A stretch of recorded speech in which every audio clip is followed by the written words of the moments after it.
Continue over to our Mariners here, who had a 6-game road trip in the Midwest. I really hope some of these teams invest in roofs. I know they're decently expensive, but considering that Cleveland gets more rainfall during the baseball season than Seattle, it makes sense. Yeah. We look over here to the first series of the past week. The Mariners took on the Detroit Tigers for 3 games and would complete a 3-game sweep, as you can see the broom on the Tigers logo there. Game 1, August 30th at the Tigers, a 9-3 win. Player of the game, first baseman Ty France, with 3 hits, 3 runs, and 2 RBIs, a solo homer to boot. Not to jinx nothing, but Ty seems to be finding his groove again after having a streak of a slump. August 31st at the Tigers, the Mariners would win that one 5-3. Our player of the game is second baseman Abraham Toro. Yes, Toro's back, and we'll get to that roster move there with 2 hits, 1 run, and 3 RBIs. Toro would hit a 2-run homer to put the Mariners ahead, and Seattle would never look back from that lead. The September 1st day game against the Tigers, it started at 10:10. Oh. I was asleep until about the 6th inning. I slept in. I accidentally did that.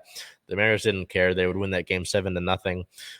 Player of the game, once again, Ty France, 2 hits, 1 run, 2 RBIs, and a solo homer. So Ty continues to really seem to be hopefully finding that groove and hopefully can stay in that sort of groove to complete that sweep over the Tigers. We head over to Cleveland against the Guardians. The Cal Raleigh series? Oh.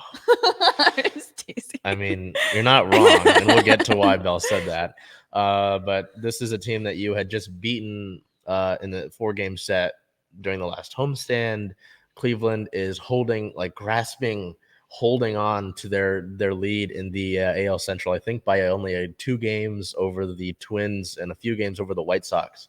So it's like if they keep falling, then they would move into the playoff race, and the Twins would take the Central Division lead.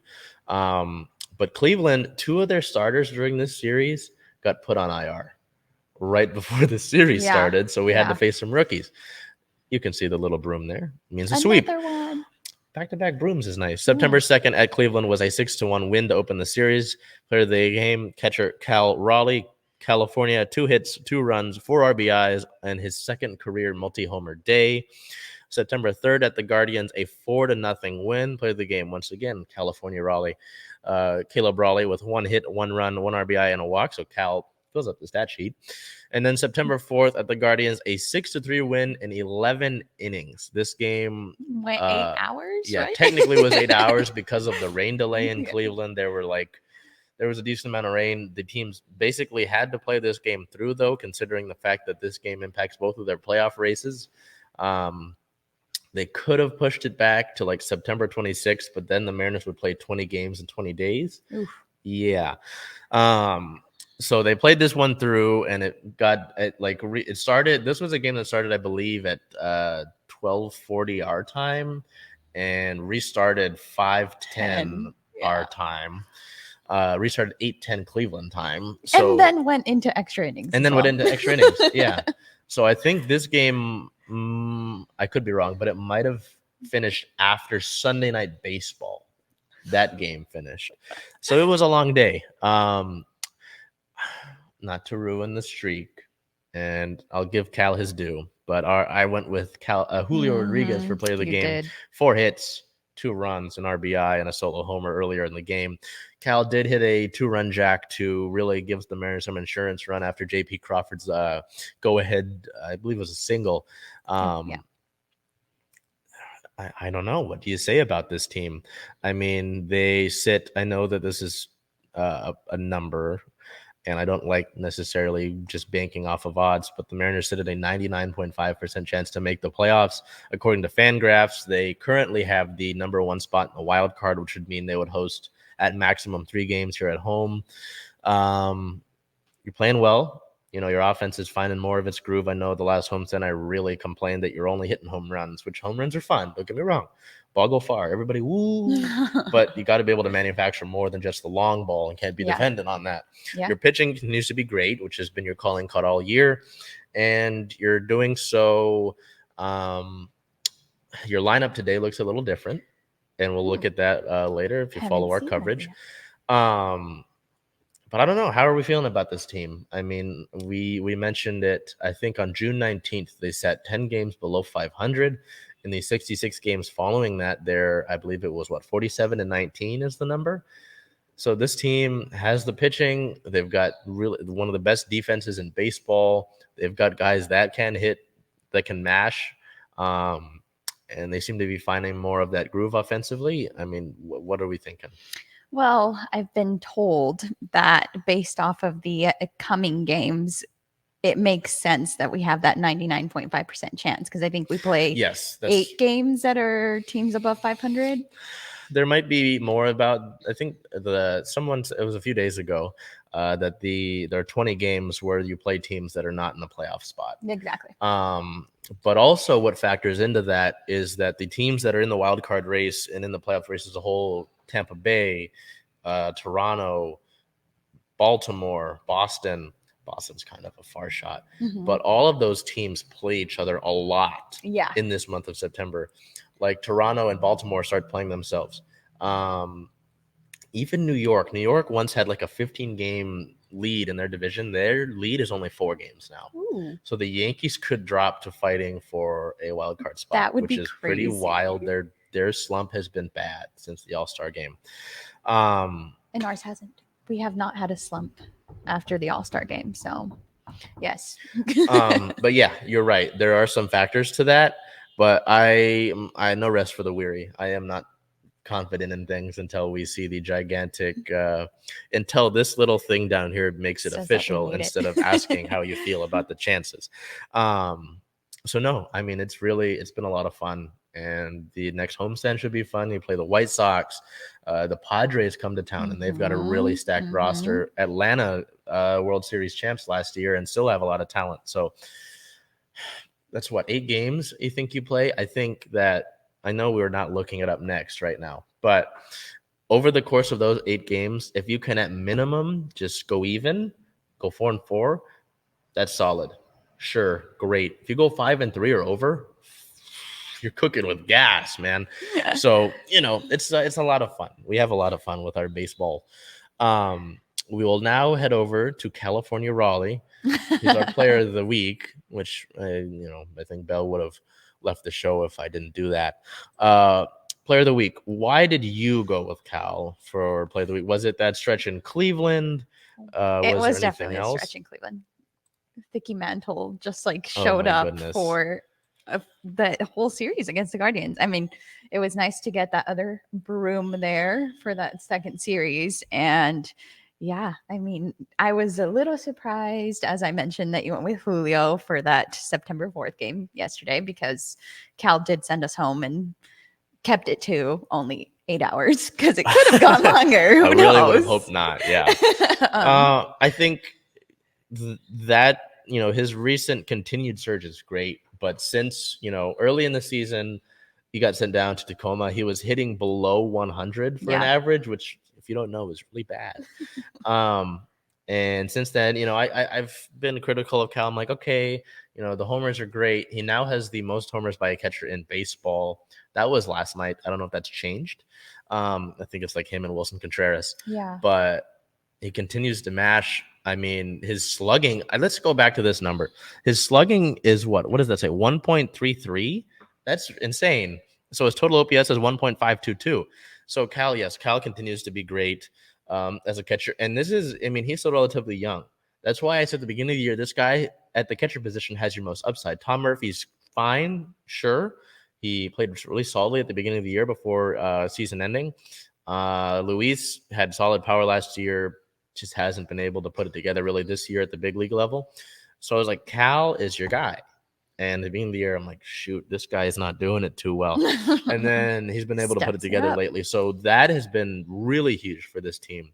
because I always like to look at the lineup and say, okay, where are guys that maybe struggle? Julio's young, so every once in a while, if he has a bad day, I can't really complain too much. Sure. Ty had his. It's like when guys are in their slumps, who's might be that hole in your lineup. Cal, less and less, is that guy. Would I like to see him again? The power is great, just overall getting on base, if you can improve that. But again, that's something that can happen over the course over these from now until October, right? So I'm really impressed with what I've seen from Cal Raleigh this year. Just hope that, just like any other player that's on this roster, just continue to get better and better as the season goes on. So I don't blame you. He did have Big Dumper trending on Twitter yesterday. I just want to make that known. It's officially been said on the show. If you don't see the banner below us, please, whatever your favorite Cal Raleigh nickname is, please let us know. Maybe we'll have a poll or something. But yes, Cal, whatever you like to call him, has had a really solid season so far this year. We move over to injury-related news. On the 29th, infielder Evan White was reinstated from the 60-day IL and optioned to AAA Tacoma. Evan's been doing solid in Tacoma. I really liked Evan White over 2020, won a Gold Glove, had some power, just needed to work on his swing a little bit. 2021 really struggled with his swing, got injured, and I was just kind of been like, all right, kind of like with Jared Kelenic, stay in Tacoma, figure out your swing, and just be consistent about it. Be better, with strikeouts. And, he's working on it. I don't think we see him by the end of the year. I think that's a conversation for next spring training next year. But it's good to see just because of the injury and just the bad luck he's had with that.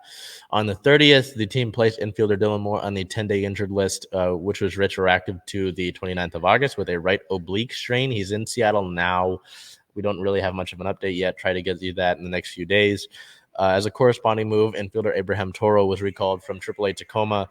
So that was the move there with that. That's how Abe joined the team again. I called him Abe. If you got a problem with that, I'm going to ask him that. One of these days, this homestand, I'm going to say, hey, do you mind being called Abe? And we will get to the bottom of that.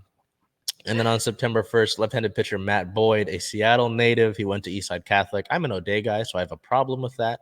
But it's cool to see the Seattle native.